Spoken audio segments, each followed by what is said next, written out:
एकतर्फ बजेट बेसरी खन्याउने, अरूतर्फ चाहिँ शिक्षा के भइराखेको छ भन्ने कुरामा बढी ध्यान नजाने कुरा भइरहेको छ। यसमा पुनर्विचार गरिनै पर्छ। कति सक्छौँ हामी? अरू इन्जिनियर पढ्नेलाई किन नदिने स्कलरसिप? अरू विधा पढ्नेलाई किन नदिने? डाक्टर मात्रै भएर समाज चल्छ र? डाक्टर मात्रैलाई सुविधाका साथ उत्पादन गर्ने, अरू उत्पादन नगर्ने, त्यस्तो कुरा हुन्छ र?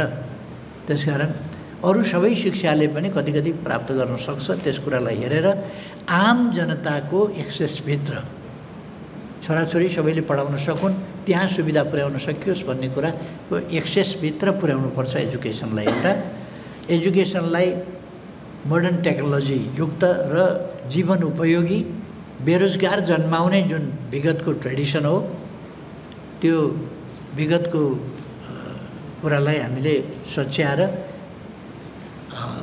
अनुत्पादक र बेरोजगार खालको चाहिँ जनशक्ति तयार गर्ने होइन।